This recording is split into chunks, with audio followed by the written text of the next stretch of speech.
If you haven't watched the previous video about Sakura's story, I recommend you go watch it first. In the previous video, we got to know Neri, a strong person who was considered one of the strongest people in the school, but we discovered that he was not so, and that he was trying to protect a girl from a gang. And Sakura fought them, and after that they became friends and entered the school together.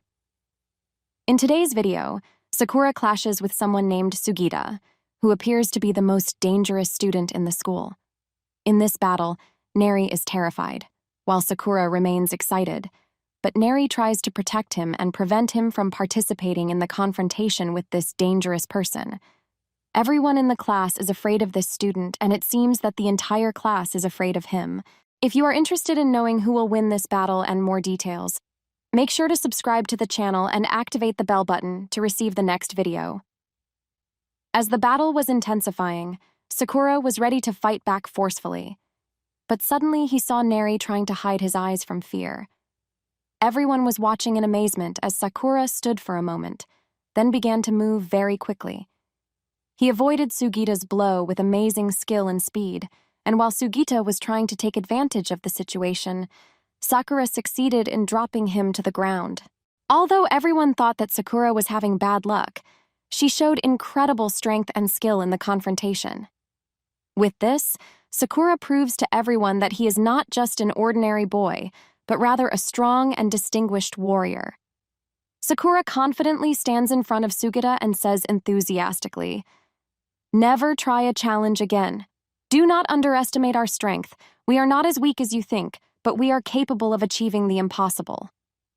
While the blow went through the air, Sugita became more nervous and started looking for him underneath him on the ground. But before he could think of doing anything, Sakura hit him in the face with his leg. He started bleeding, and while the class was amazed at the quick turn of events, Sakura stood in front of him and said, "He tells him that he is just a person who does not think with his mind and cannot make his decisions on his own, and he believes that he will not lose to someone like him, and he begins to modify his clothes and appearance and teases him, telling him that it is impossible for him to defeat him." Meanwhile, Sugita gets very nervous with Sakura, while Sakura looks on. He confidently and a terrified Neri calls out to him, and suddenly the two move towards each other to continue the fight, and when they almost hit each other, they suddenly freeze in place, surprising Sakura, who did not understand what happened. And Sugita feels angry because the protection is working and asks why they did not tell him. And suddenly they hear a voice speaks loudly from the school's loudspeakers to all the new students, and they get headaches from the loud sound. His name is Hajime. Sakura gets upset because they cut off the strongest event in the battle and feels that things are starting to get tense. They ask him to lower his loud voice, which is already enough, and they ask him to stay away. Sakura wants to continue fighting with him, so he goes to tell him, "Come on, let's keep fighting." Suddenly, everyone is astonished by his actions, and Sugita remains standing frozen in place, motionless, and Neri notices how the students gather around Sakura attentively. Sakura is surprised and does not understand what is happening. Then he feels heaviness and stagnation in the air around him, and he hears Hajime continuing his speech in a loud voice, introducing himself.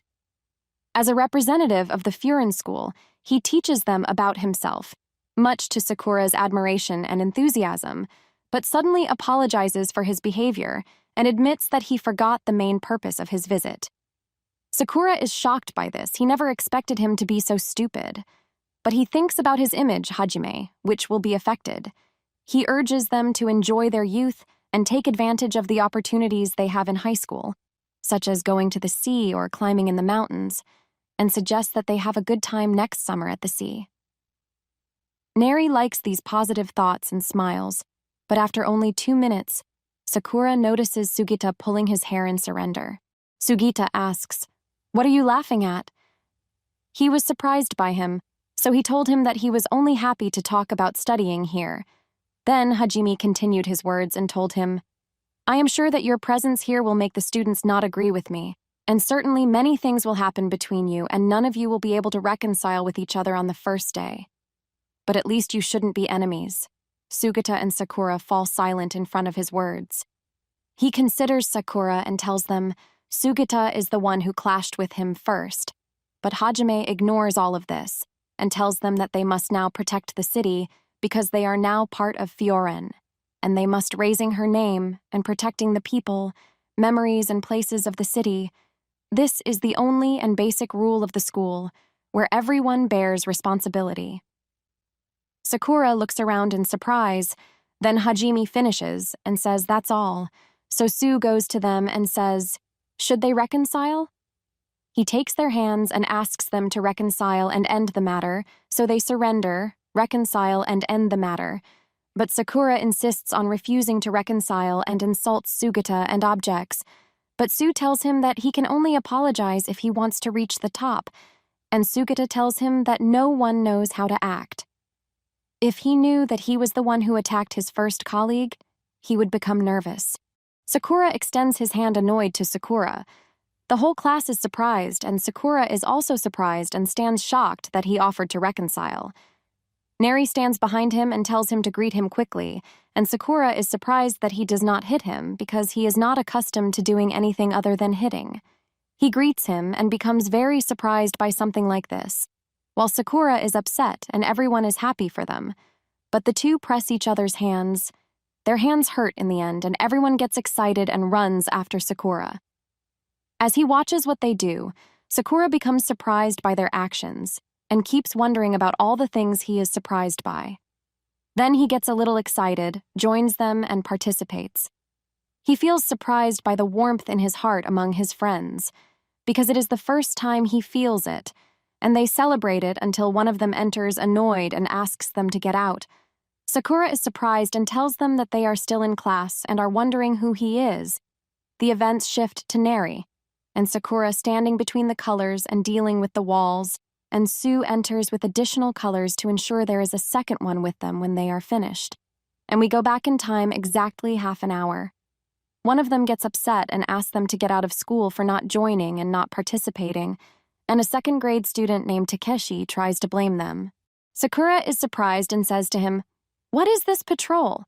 Because they walk in the city without a goal and do not wait to see anyone raise a problem.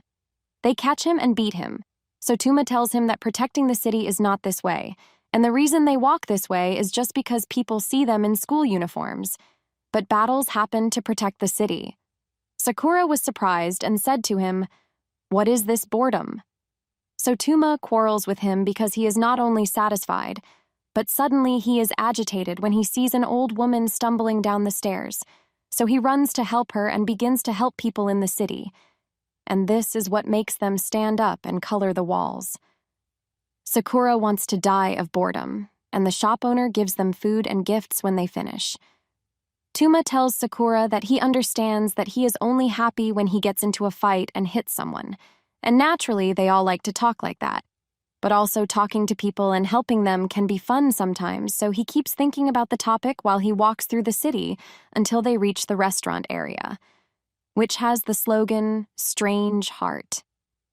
Sakura says, "That logo looks ugly." Neri says to avoid talking like this before anyone hears them, because they are here between the Fioren area and another area, so they should not cause problems in this train area and the second area controlled by the Slaves of Power, and the lion leader Shesht Turin. Sakura gets excited about the matter and makes fun of him as well, and wants to get closer. But suddenly, he sees a boy running towards them. Their eyes fixed on the boy wearing a middle school uniform. Astonishment mixed with anxiety took over them. What is he doing here? Why is it running so fast? The question quickly dissipated, as from behind him appeared a group of people wearing the famous orange baseball jackets of the Shecht Turin gang. A look of shock appeared on Tuma's face, and he told them in a trembling voice, "He will not be able to cross the tunnel."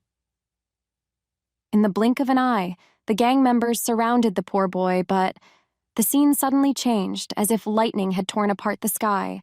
Sakura and Sugita jumped into the battle, delivering a powerful punch to one of the gang members. Everyone stopped in shock. Even the poor boy stopped screaming and looked at his new rescuers with teary eyes. Thomas shouted at them angrily, "Are you out of your mind? What are you doing?" Sakura replied confidently, "I'll handle it. You run away to a safe place." One of the Shesht Turin stood up and sneered. It seems like it collapsed from one hit. Sakura ignored his words, as if he did not care about the fate of his friends. Suddenly, the place was silent, interrupted by the sound of strange footsteps approaching them. Usugita and Sakura flinched in fear upon hearing this. A stranger came and looked surprised to see one of his colleagues lying on the ground there. Tuma froze in anger when he saw him, while Sakura and Usugita exchanged worried looks. Tuma said, "They fell into a trap. They were in a hurry. They found no one but this person to go through this misfortune with." It's Joe Togami, the second in command of the Shishet Turin school, with a look of astonishment on his face when he sees the Verwin school students standing there. When he focused his gaze, he discovered that it was Sartori who was injured, which frightened him. Sakura was surprised by his exaggerated reaction, and at that moment, Togami took advantage of the situation and said to everyone, "See? This is all they could do." There was silence for a moment. Then an excited smile spread across Sakura's face. He saw this situation as an opportunity for a new battle. Sartori got up from the ground and addressed Verwin's students in an angry tone. "This is not a game. There are laws governing the two areas, and none of you has the right to approach the enemy area." Sartori continued to scold them. "Don't be too happy, and don't come near our area again, or you will regret anything you do." Suddenly, without warning, Togami punched Sartori so hard that everyone froze in shock. Sakura stood stiffly, not understanding what was happening. Togami grabbed Sartori by the back, his other hand tensed and ready to deliver another blow, and said to him in a sharp tone, "Whose area? Who are you after getting hit like that?" Togami added sarcastically, "You are weak now, and I know that very well. I will hit you again if you dare to speak."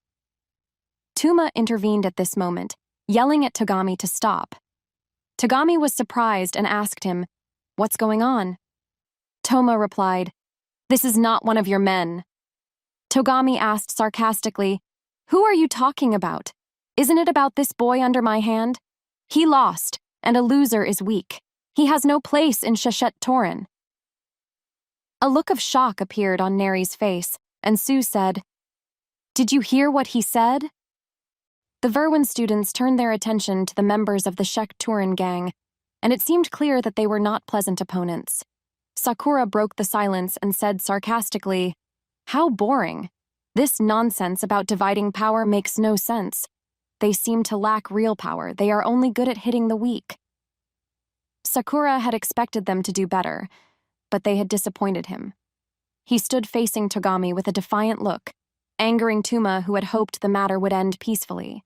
The atmosphere heated up again, and astonishment appeared on the faces of the rest, while Togami seemed surprised by Sakura's boldness. No one had ever dared to challenge Togami like that. His looks alone were enough to strike fear into the hearts of others. Togami walked up to them and said, "Don't interfere. I'm more interested in Sakura's hair now." Togami stared at Sakura's hair that seemed to be split in half, just like the border they had drawn between the two regions. Sakura got angry and said, "Did you drop everything to talk about my hair?" Togami replied, "You also speak very fast." Sakura was surprised and said, "You are the one who speaks slowly. I don't hear a word you're saying. You've bothered me enough, and I'll drown you in your own blood, but in a suitable place and another time," Togami said firmly. "Your face is special, Sakura, and I will never forget it. I will see you again," Togami added. Then he left with his gang members, returning to the Shishet Turin area. Sakura was angry that Togami left without a fight. Neri grabbed Sakura's arm and said to Sue, who was yelling at them, "Are you crazy? You almost started a war because of what you did." Suji tried to calm him down, saying, "Calm down, Sharni, it's over." Tuma looked at Sakura angrily and said, "It would be better for you to remain silent instead of making this mess." At that moment, Tuma took out a medicine box and started taking stomach pills. Neri jumped in worry and said, "Do not exceed the daily dose." Tuma shouted at Sakura, "It's all because of you. If it weren't for your intervention, nothing would have happened. And now we're in trouble with Togami. He's not an easy person, and out of all the people of Shesh Torin, he's the one who cares the most about his area, and he won't give up easily." Fear and tension took over Neri, and he almost cried. But suddenly Tuma said, "I should have been the first to move. I will go and apologize to them." There was astonishment on everyone's faces, but Tuma went ahead and said, "Let's go back to school." Tuma turned to Sasaki, the boy who was being pursued by the Shechitoran, and said to him, "We will go back to school together and we must tell Hajime everything." Sakura walked behind Tuma, noticing that he was afraid and worried about facing Hajime. Tuma's voice had previously been confident, but now he sounded extremely afraid, which surprised Sakura and Hajime. They arrived at Hajime's door, and when they opened it, they were shocked by the sight they saw. The door was decorated like the entrance to a summer resort, with an umbrella and relaxing decorations. Sakura laughed at the scene, and everyone wondered what the secret of this strange sight was.